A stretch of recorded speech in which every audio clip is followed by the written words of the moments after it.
Muchas gracias por la invitación en primer término, gracias al senador Andrés Alamán por la presentación y gracias al senador de Brasil que nos acompaña hoy día y que vamos a compartir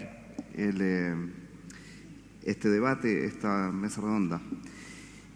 Lo primero que quiero señalar es que para un rector de la Universidad Católica es un honor estar aquí en el Congreso. Viene llegando nuestro senador Girardi, justo iba a hablar de él yo, así que estaba en la pauta, senador, no crea que estoy improvisando al verlo llegar. Quiero agradecerle al senador Girardi por la invitación a este quinto Congreso. Quiero también destacar la visión que él ha tenido, el empuje, el entusiasmo que ha tenido en sacar adelante este proyecto que va creciendo cada año. Es bien impresionante cómo si comparamos esta versión del Congreso con hace 4 o 5 años, hemos ido creciendo de una manera tan notable. Y felicitarlo a él y al equipo de trabajo por la organización que le han dado a esta versión. Herramientas para la educación del futuro. Pensando en la mejor presentación de la charla, quiero tomarme un tiempo para lo que decía el senador Alamán, ir quizás a unos fundamentos más básicos de la educación y después entrar en tecnología y después entrar en la interacción entre las tecnologías, las personas, tanto los profesores como los estudiantes. La primera pregunta, y lo voy a hacer a nivel de preguntas, la exposición, ¿qué es lo que es la educación? Yo creo que eso es una pregunta que tenemos que hacernos cuando estamos trabajando, guiando este proceso con jóvenes, con niños, con adolescentes.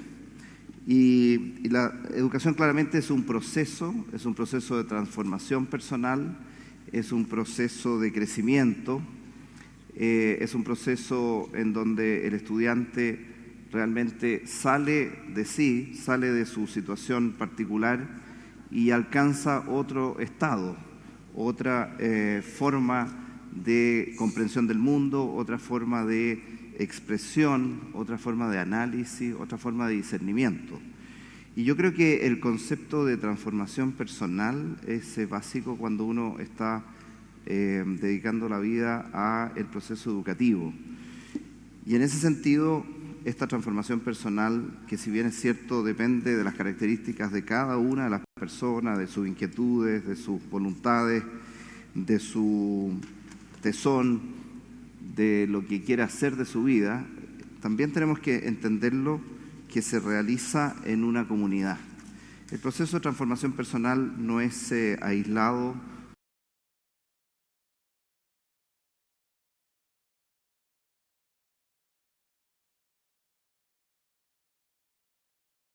tan importante, porque junto con el impacto en la comunidad global, esa participación y esa interacción va a tener un impacto muy significativo en cada una de las personas que está en este proceso de desarrollo personal. Creo que cuando uno lo entiende así, posteriormente definiciones que tiene que tomar en cuanto a recursos, tecnologías, innovaciones, cambios, se orientan bajo un común denominador. Segundo elemento, pregunta, ¿cuáles son las características de la educación superior? Y ese es el ámbito en donde quiero desarrollar esta exposición. Y las características de la educación superior creo que hay que entenderlas haciéndose algunas preguntas. Por ejemplo, ¿cuál es el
poder ordenar el sistema y para poder pensar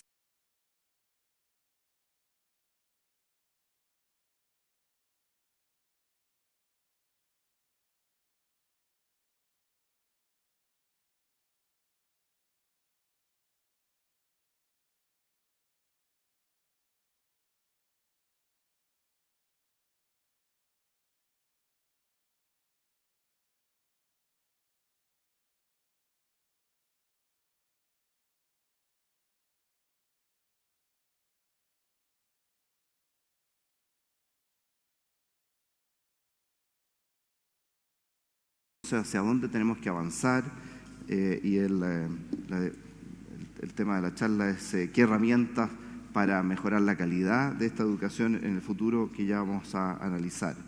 Y en estos indicadores, entonces, algunos de ellos son indicadores de innovación, cómo hacer las cosas mejor, cómo cambiar para mejorar, algunos indicadores de metodología, algunos indicadores de infraestructura, algunos indicadores de capacidad docente, de formación de estos docentes.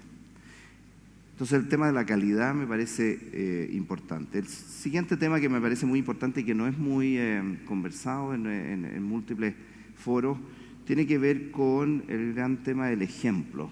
A mí me parece que particularmente en el aspecto educativo se aprende mucho más con el ejemplo que con la palabra. Y lo quiero ejemplificar con las tutorías en, por ejemplo, la enseñanza de los aspectos de la salud o en las tutorías en la enseñanza de los futuros pedagogos. ¿Cuánto aprende un estudiante de lo que se le dice que tienen que ser las cosas versus de cómo se hacen las cosas?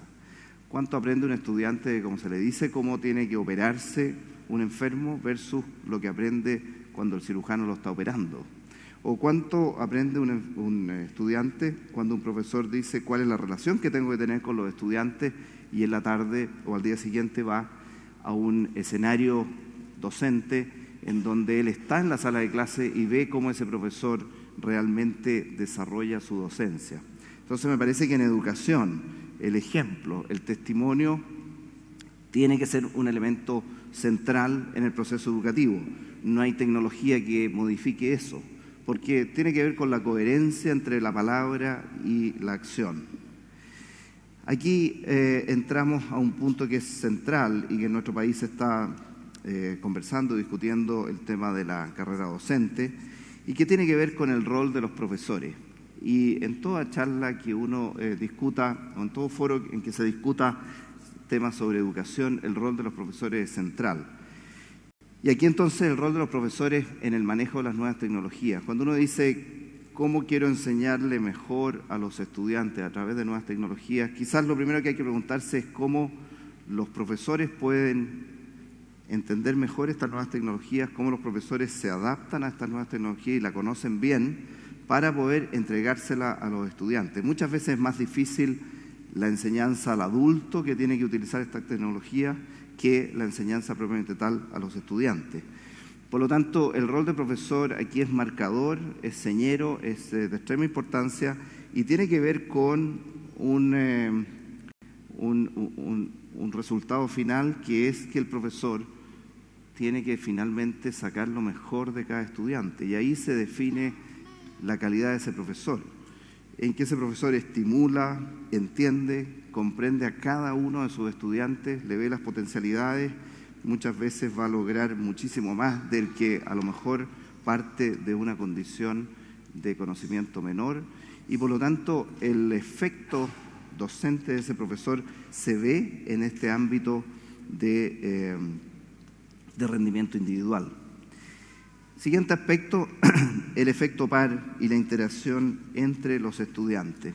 Creo que esto es clave. No hay nuevas tecnologías, no hay nuevas herramientas para la educación del futuro si no se considera lo que decía al principio. La educación no es un proceso que uno lo desarrolle en forma aislada. Y entonces el hecho de tener interacción en un curso es fundamental. Y el hecho de poder actuar con distintos estudiantes que me aportan desde sus distintas capacidades y competencias es extremadamente importante. De ahí, por ejemplo, que para todas las universidades es un desafío el estímulo a atraer a los estudiantes a las clases lectivas. Generalmente son todas libres.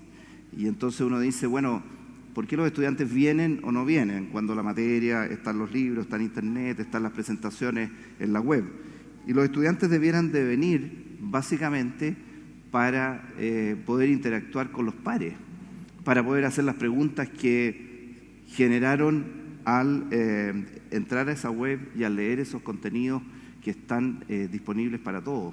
Entonces este concepto de interacción creo que es fundamental, en que el proceso educativo es algo activo, es algo de mucho desarrollo, no es algo estático. Siguiente punto son las herramientas para la educación. En primer término, creo que hay que ponerse en una actitud de aprendizaje, en una actitud de cambio. Y por eso la disposición y la amplitud para innovar es algo que tenemos que constantemente, los que trabajamos en educación, cultivarla. Nosotros, al trabajar en educación, no podemos ser rígidos, no podemos pensar que ya lo que se conoce es, llegamos al estado máximo de calidad y de conocimiento. Tenemos que todos los días estar disponibles para hacer cambios y estar disponibles para evaluar estos cambios y estar disponibles para hacerle el seguimiento a ese cambio introducido. Y eso es lo maravilloso, me parece a mí, de trabajar con jóvenes, en donde siempre está la idea creativa, la pregunta innovadora, el estímulo para hacerse la pregunta ¿por qué estamos haciendo lo que estamos haciendo? Esa flexibilidad de saber leer los cambios me parece que es algo que se tiene que cultivar y entrenar y que tenemos que hablarlo y tenemos que explicitarlo para que podamos llevarlo a cabo. El segundo aspecto en las herramientas tiene que ver con el valor de la interdisciplina. La interdisciplina siempre nos va a hacer crecer. La mirada que tiene un diseñador, que tiene un físico, que tiene un biólogo, que tiene un ingeniero, que tiene un educador o que tiene un filósofo de una problemática es completamente complementaria. Miran el mismo problema desde distintos ángulos y por lo tanto el enfoque, el carisma para poder evaluar una situación creo que es de extraordinaria importancia. Y por eso es que creo que las universidades que tienen múltiples facultades y que tienen campus con estudiantes de distintas facultades son tan enriquecedoras, porque repito que las características personales, los enfoques, las inquietudes de las distintas disciplinas son tan diferentes que nuestros estudiantes, nuestros profesores y la comunidad universitaria crece con este valor de la interdisciplina. Otro valor importante, la internacionalización. Y la internacionalización tiene que ver con la realidad de un mundo global. Hoy día no podemos entender universidades que estén a espaldas de lo que está ocurriendo en el mundo. Y entonces existe lo que se llama la evidencia comparada. Y cuando yo quiero conocer el desarrollo de una determinada facultad o instituto, debiera de compararla con 4, 5, 6 facultades o institutos de distintas partes del mundo en donde yo quiero ver si la calidad de este profesor, cómo se compara con la calidad de los otros profesores, cuáles son las líneas de investigación, cómo está el currículum de pregrado, de posgrado siendo implementado. Por lo tanto, la mirada internacional creo que es clave y la mirada internacional tiene que profundizarse y tenemos que formar muy buenas alianzas en profundidad. No se trata de formar alianzas en forma indiscriminada, sino que se trata de fortalecer muy buenas universidades de distintas partes del mundo para poder crecer y mejorar. El siguiente punto que quiero destacar aquí como herramientas para la educación es el gran tema de la innovación. Innovación definida como todos los esfuerzos que hagamos para tener un mundo mejor en los distintos ámbitos, para soñar con un mundo mejor, para soñar en que nuestro desarrollo pueda implementar medidas y condiciones que beneficien a la población y particularmente a la población más vulnerable. Y en el ámbito de la educación, creo que innovación EduLab, laboratorios de desarrollo educacional, son los elementos que debiéramos de invertir tiempo, recursos y enfoque desde las universidades.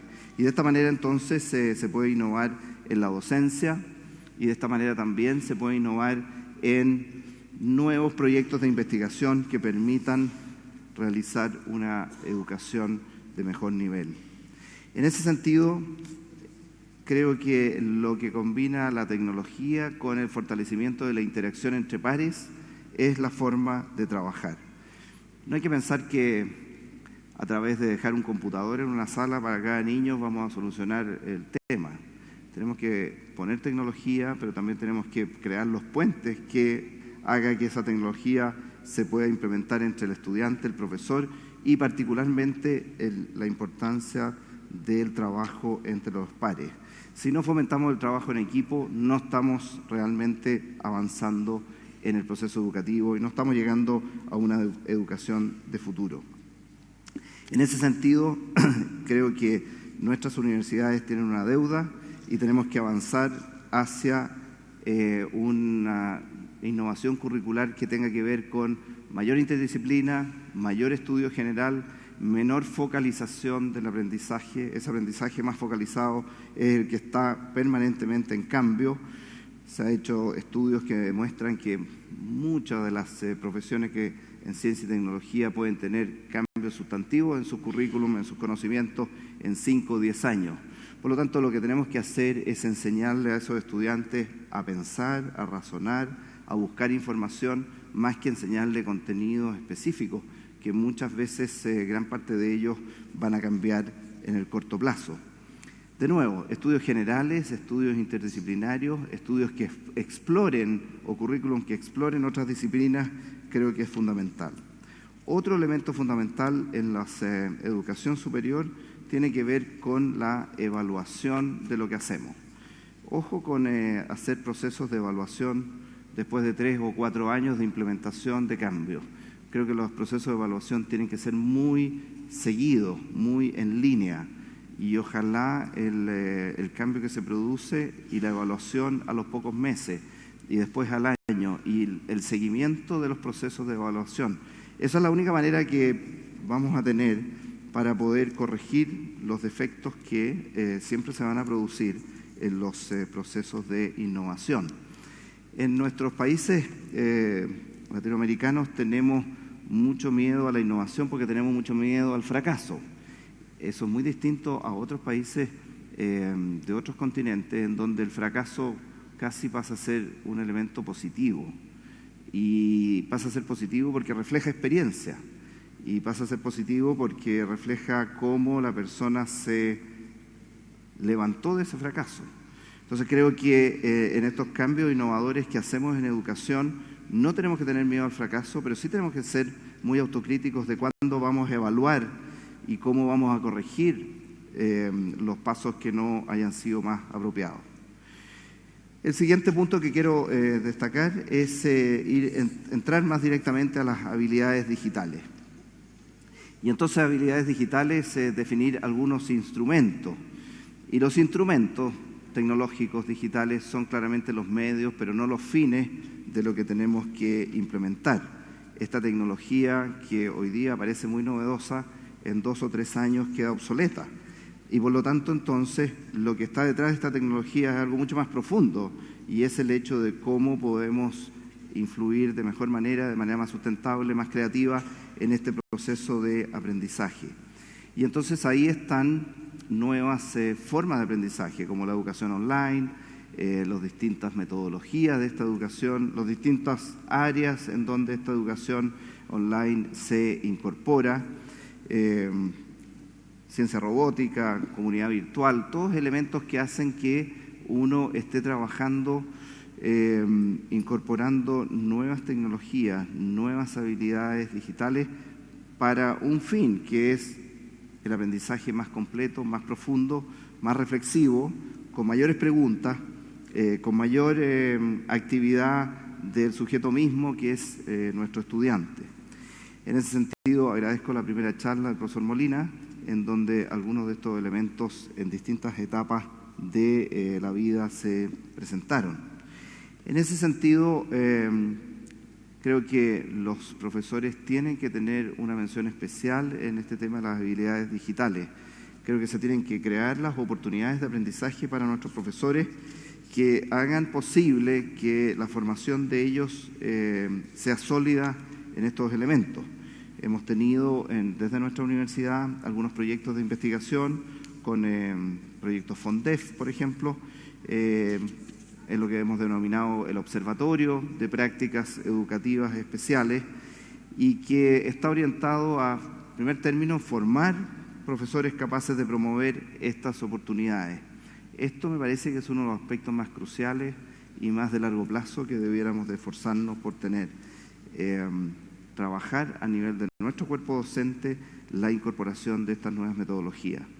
Medición de estas habilidades, pautas, indicadores, que son elementos de metodología docente disponible en distintas partes del mundo. También comprender la utilización de esta información, cuáles son los productos, cuáles son los insumos, cuáles son las fuentes, cómo se comunican estos resultados. Existe una amplia literatura e información sobre la evaluación de estos resultados. Tenemos que tener un juicio crítico y también un juicio ético del aprendizaje que se logra. Y también tenemos que tener algo que se denomina el autocuidado del aprendizaje.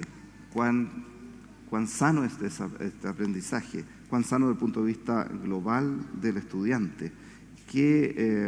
¿Cuáles son las influencias que tiene esta enseñanza más digital versus en la pérdida o en el potenciamiento de las relaciones interpersonales? A través de este observatorio creo que se puede contestar estas preguntas y hago la invitación a las distintas universidades que están en nuestro país para que se incorporen a este Observatorio de Prácticas Educativas Especiales que desde nuestra Facultad de Educación se está trabajando. En ese sentido, la investigación, el seguimiento y el apoyo de las distintas agencias gubernamentales, quisiera agradecerlo muy especialmente. Para ir finalizando, los formatos y los distintos tipos de enseñanza. Uno, desde el punto de vista de la educación superior, tiene que hacerse la pregunta, estas nuevas técnicas, estas nuevas habilidades digitales, ¿están más orientadas al pregrado, están más orientadas al posgrado, a la educación continua? ¿Cómo se implementa? Y yo creo que es transversalmente su implementación y su utilización. Creo que nuestros estudiantes de pregrado hoy día llegan con una mente muy amplia, muy abierta, muy disponible para distintos tipos de metodologías. Pero rápidamente, después de 1 o 2 años, si no los hemos incorporado, van teniendo una actitud más pasiva en el proceso de aprendizaje. Por lo tanto, aquí hay un desafío de testear, de implementar y evaluar nuevas metodologías en el pregrado y hacer seguimiento del efecto que ello implica. Estas nuevas metodologías muchas veces no tienen por qué ser blanco-negro, puede ser perfectamente mezcla, lo que se llama blended, semipresencial, con actividades prácticas, pero con mucha responsabilidad de la educación para cada uno de los estudiantes. También menciono muy brevemente los programas de educación masiva a distancia, o los llamados MOOCs, que tienen que ver con el acceso a información de miles de personas, pero también tienen que ver con cómo se evalúa, cómo se hace el seguimiento, cómo se le hace el acompañamiento para que no solamente un 3, un 5% de los estudiantes que inician el programa lo finalicen, sino que tiene que haber también una atracción para que las personas que toman este programa sigan hasta el final, hasta los procesos evaluativos de cada uno de ellos. En cada uno de estos temas de tecnología, de educación a distancia, de educación a través de distintas herramientas tecnológicas, quiero volver a insistir en la relación personal, en el contacto personal, en la capacidad de hacer la pregunta, muchas veces en la capacidad física de estar en una misma sala y que esa pregunta no sea solamente un texto escrito, sino que haya expresión, haya énfasis, incluso de la voz, de los movimientos corporales.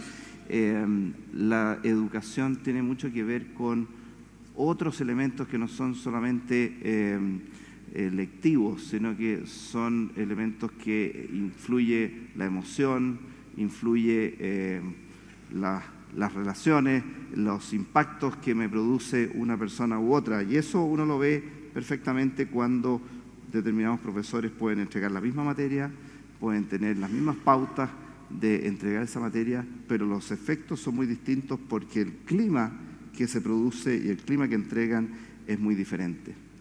Para estar en tiempo y producir las palabras de cierre, quiero finalizar esta exposición diciendo que en el proceso educativo creo que uno de los elementos claves es volver al sentido que tiene la educación como un proceso de transformación personal.